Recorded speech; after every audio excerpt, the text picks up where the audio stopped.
Guys, Kuya Cargel Blaster here. So for today's video, unbox natin itong KG Works natin na bago.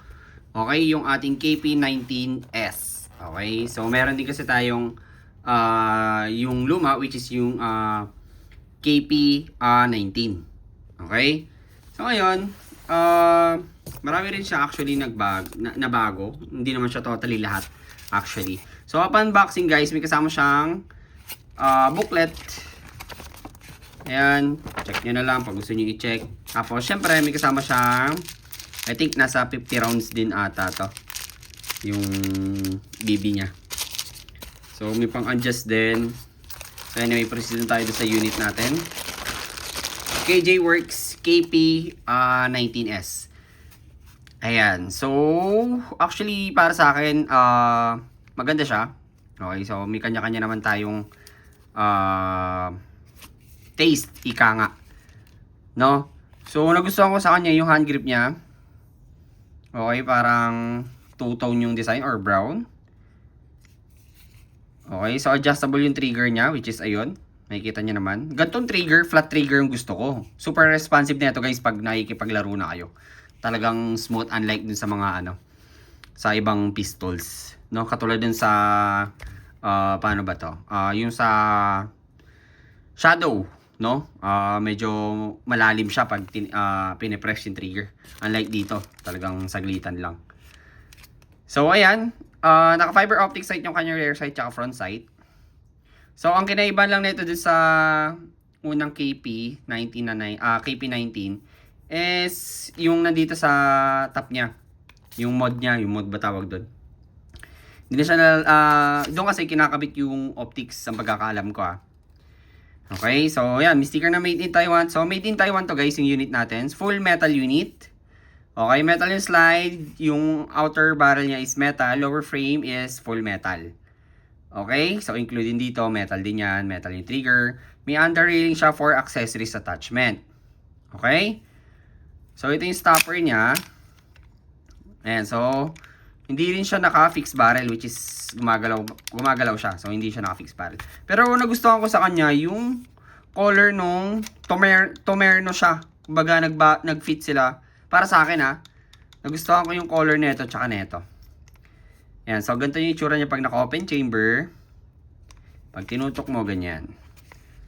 So, slide down mo lang. So, medyo smooth lang. Maririnig nyo. Unlike sa mga Glock, di ba? Ang iingay. Ito, smooth lang. Ayan ulitin natin. Nakaka-satisfy no? Ayan. So, yung outer barrel niya. Ayan. So, yung mag-release niya, kung mapapansin nyo, para siyang yung mag-release din ng ng tawag dito, ng EMG. Hindi siya nagkakalayo guys Kasi usually yung ganito kasi, ang prongs, ang lang nito, ang delikado lang usually, pag konting press mo lang, automatic malalaglag yung magazine. Unlike sa mga ibang pistols na hard press yung mag-release, kumbaga hindi kagad. Ito, masagi mo lang to, pak, malalaglag na kagad. Pero 10 out of 10 ako sa design ng unit na to. Yung FPS pala nito out of the box is nasa 300 to 350 FPS. Okay? So, ayan, may sticker din siya dito.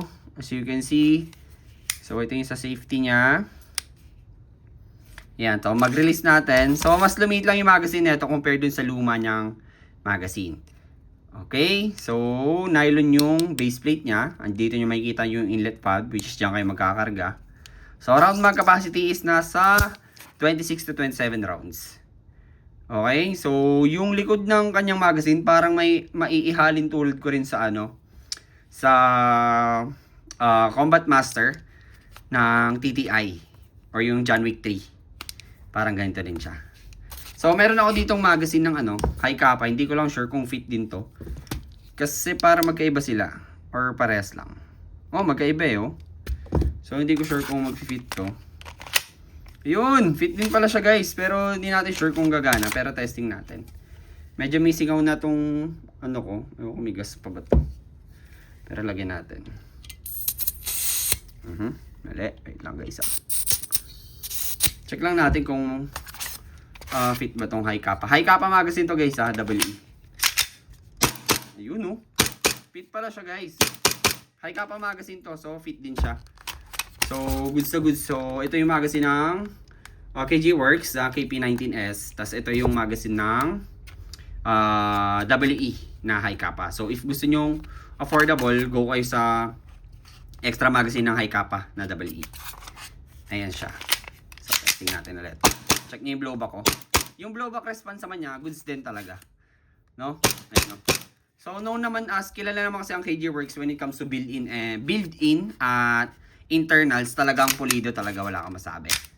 No, so check nyo na to sa Google Drive natin guys. Upload ko naman to sa Telegram tsaka YouTube natin. Mapapanood nyo naman sa mga naka-join. Okay, so thank you so much.